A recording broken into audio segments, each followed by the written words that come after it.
cam end plug is finally in.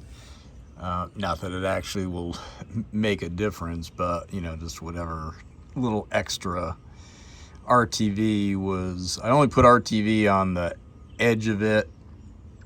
I didn't want to get any on the back side of it because you don't want to get it getting into the system. But, you know, whatever was squished out around the edge, I just add a little bit too, so it'll all cure together. Ready to get this back on the stand, get it inside, because it is about 100 out here, and get the heads on. Lifters are all in. Bottoms were all lubed up with a little bit more of the lube that Edelbrock sends, and I used the that was the red lube that they send. So there we go. That is what I put on the bottom of the lifters and every lobe of the cam, and then just this down the lifter ports, and coated the sides of the lifters with it. Here's the new lifters in the box as they come from Edelbrock, with the cam and the lube that is also shipped with the cam lifter set. Put a dab on the bottom and swirl it around to cover the lifter base. I put this lube on each cam lobe before installing the cam. Use a liquid sticky lube on the cam bearing surfaces and the lifter bores and the sides of the lifters, and just install them into the bores. So, ready to get the heads on. Important with Fords are one of the gaskets you have to flip over. So this one has the side that says, I don't know, can we see that at all? Right there where it says front. So this one goes this side up, but for the other side, you have to put this one on with upside down, in terms of the stripes and stuff, but you'll notice it says front. A lot of times the older gaskets, they only stamped front on one side, and you had, like, they would stamp it on just this side, and if you didn't follow that direction and put it on like this, because you want to keep the stripes up, well, the cooling passages for the rear get blocked, and it will instantly overheat and scorch the engine. So it's not. I just now saw that they're adding. They didn't used to stamp front on both sides of the gasket, so it's kind of idiot proof now, but it's not to say it doesn't happen. And they have some different so they have changed their torquing specs here. So for the intake side of the head, those are going to get 80 foot-pounds, but the exhaust side of the head is going to get 70.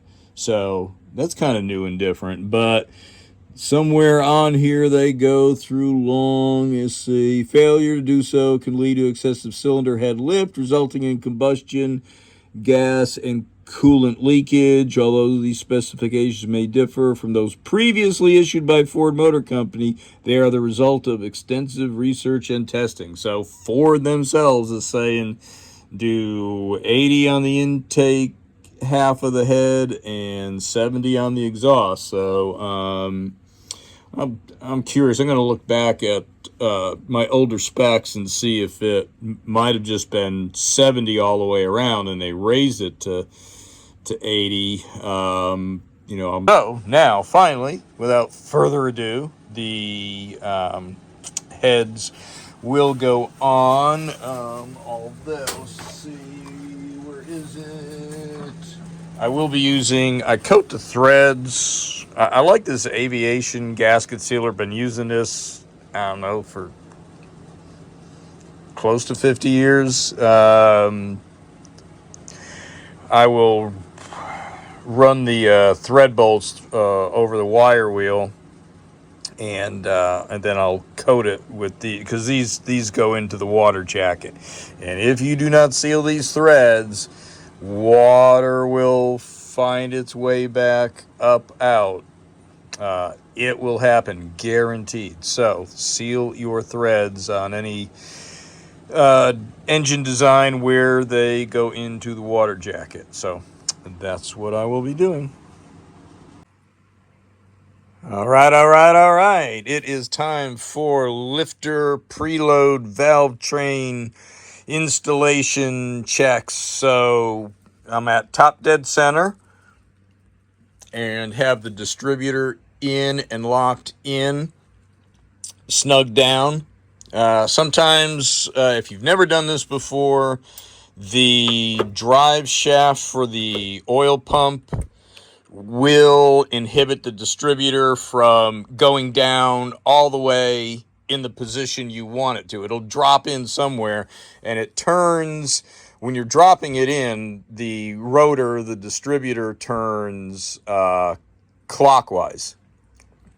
Normal direction of turn is counterclockwise. That's why I have the arrow down in here. So if the distributor won't drop in where you want it to for number one, in the place you want number one to be, and that's the normal position, but you could make it anywhere you want, just for service reasons and such. Vacuum advance pointing straight out on these is the normal position, but it's all relative. You can make it wherever you want. Anyhow, if the distributor won't drop all the way down, so it's in this position, sometimes it'll end up here, sometimes it'll end up here, for it to be all the way down. The oil pump shaft, drive shaft, you just give it a little scotch. Now, this is the old one. The new one is, of course, installed in there. And it's a 1/4-inch socket, and I tape it on there just in case. So in case somehow this gets stuck on the end of the drive shaft or something happens, I don't pull up on the extension and the socket starts to come up and then goes clunkety clunk, clunk, clunk to the bottom.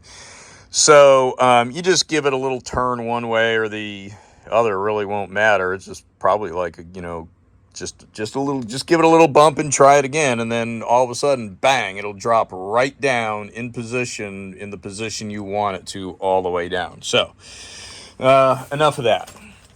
The directions for this cam that came from Edelbrock for the 2122 R2, turn the engine over until number one cylinder exhaust lifter starts to move up, which in this case is this guy right here. That's our exhaust lifter there, exhaust valve. So turn engine over until number one cylinder exhaust lifter starts to move up. Adjust to zero clearance between rocker arm and valve tip, which is going to be this space here. We don't have an adjustable valve train. These just get all pulled all the way down. They're self-adjusting. So for engines with non-adjusting rocker arms, continue to tighten the adjusting nut, and in this case it's a bolt, until it bottoms out. If this adjustment is less than a half a turn, so in other words, a half a turn from where we have, zero clearance right there, when the push rod is touching the rocker and the rocker is touching the valve, when that happens, if it takes less than a half a turn, you'll need 60 thousandths longer push rods, and they do give the Ford part number. So that's just so there is enough preload on the lifter. And it's kind of sort of universal. I'm used to doing Oldsmobiles that have a really non-forgiving self-adjusting valve train. The lifter plunger inside the lifter will go down a certain distance. Okay, regarding the lifter preload, 20 to 60 thousandths preload. So what I have here and where I'm checking it is right underneath the pedestal block here. So anyhow, what I've got here is a 30 and a 15 giving us 45, and that is the point where I've adjusted for zero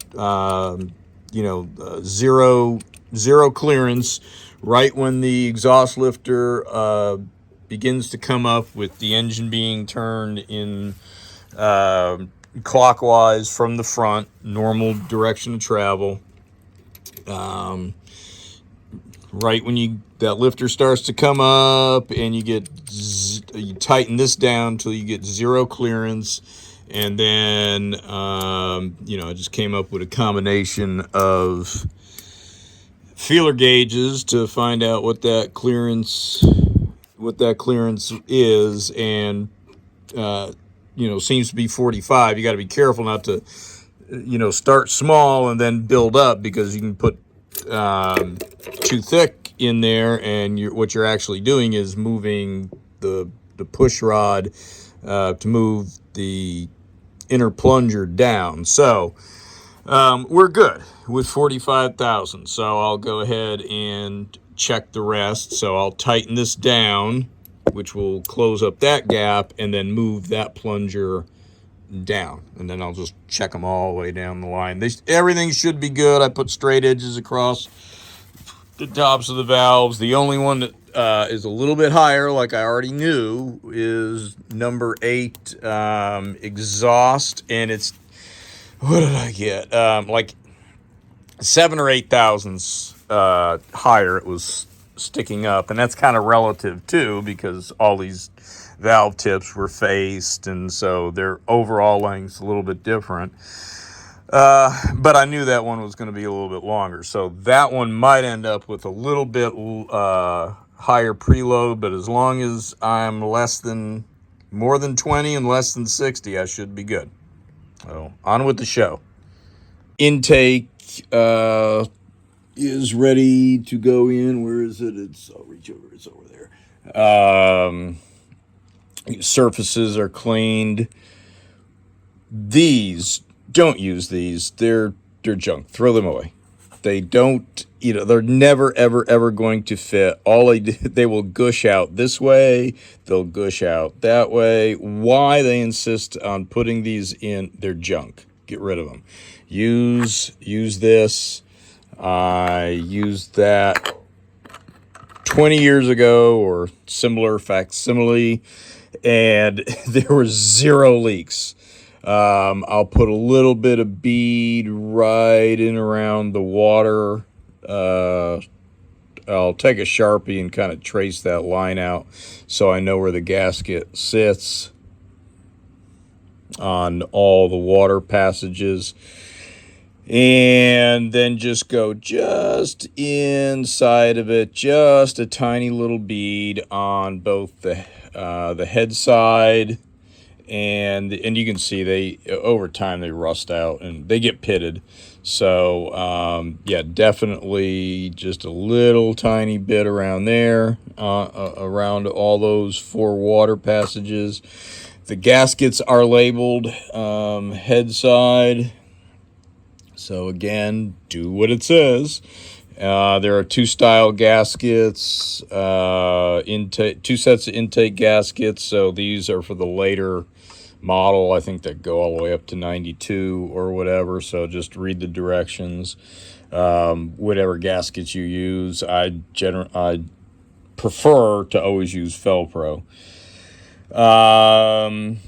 I will fill the oil with Rotella. I'll pour it right down there. So I will use this since it's got zinc in it and such, and so I'll use that for a break-in oil. I'll put a funnel there. I could pour it just in here, but I don't want it like washing the pre-lube off of the cam lobes.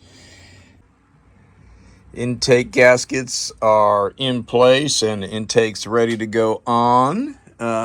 This is what I do around the water ports. I might have got on a little bit more than I wanted to. The Cheese Whiz can was, as always, they can be kind of hard to control. Good thing I'm not cake decorating. I might scoop a little bit of this off because you just really don't want too much. You don't want it gushing out everywhere and then mixing in with the intake passages, or just hanging off where eventually it'll break off and get sucked into the intake screen, the oil pickup. I might thin that one down the end, looks a little thick. I might scoop a little off of there, which is not all that easy. Built it up that high, like 1/4 of an inch or so, 1/8 to 1/4 an inch, 3/16, something like that, which is about how thick those junky cork ones are. You know, Oldsmobile and Chevy, I think they ship rubber gaskets with those, if I recall, but I don't know why on the Ford they keep insisting on these cork ones. And for the valve covers, I need to see if I got a set of rubber ones laying around, because they shipped cork with that too, and you know, they're just junk. So next step will be setting the intake. All right. It is painting day. The intake manifold I set this morning, torqued it down. You know, follow the torque pattern in the repair manual. I believe it goes get this can out of the way. 1, 2, 3, 4, 5, 6, 7, 8, 9, 10, 11, 12, or 11, 12. I can't remember on the last two. Anyhow, I have got a gazillion cans of Old Ford Blue laying around, and I like Old Ford Blue, so I'm going to paint it Old Ford Blue. Anyhow, it's lacquered, cleaned up with scuff sanded, lacquered, cleaned. I mean, there's still some rust on it, but it's been scuffed and brushed. It'll probably blister there because paint doesn't stick to rust. But you know what? Not building a show car.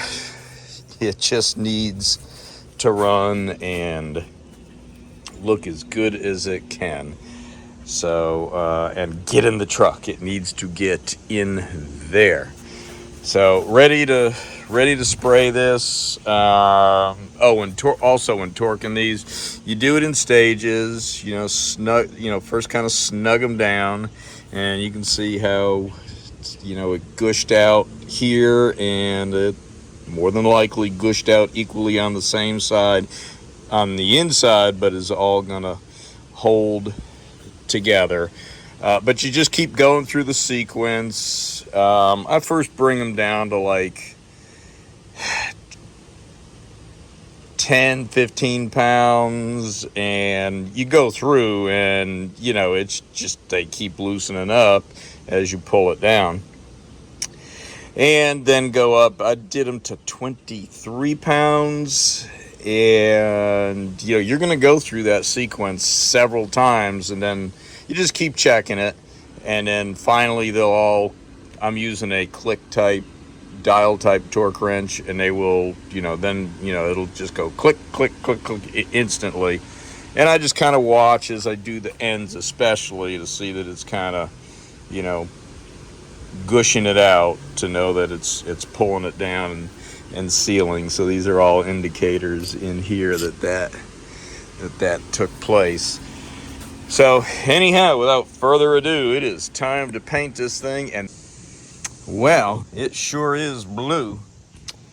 If you're a Smurf, you would love this. So I better get it back inside as soon as it dries before Smurfs start coming out of the blue. Fuel pump is on. Oil pressure gauge adapter is all hooked up. I've already spun it around a few times, the oil pump drive, and I mean, it instantly had oil pressure. But anyhow, let's see if I can, with one hand, get some pressure going. You can kind of see the oil moving through. Yeah, you can see the gauge coming up now, but I got it well over 50 pounds just doing this. But I needed two hands to do it. I don't want to get crazy like this, but you can see it is building up pressure, and then I'll rotate the motor around, every 90 degrees and get the pressure throughout. So you can see it now. It comes back down. So you can see it moving through the tube. So yay, we've got oil coming up through it, and I could kind of hear it filling the lifters, and I didn't want to pump it up with the valve covers off, because what it ends up doing is it gets off the end of the lifters and then drips on the bottom rail, and then you can't get a good seal, and it just like drips forever. So I put the valve covers on. You can just kind of listen to it, and you can hear it squirting up through the push rods and stuff. So I know it's getting up to the top. I'll get the distributor set again, and then I'll pull it back out and plug the hole, because when you chain up the engine, it's just too easy to get the chain close to the distributor and bust it. So we don't need one other thing to fix, and so far there's been no oopses, and I'd kind of like to keep it that way.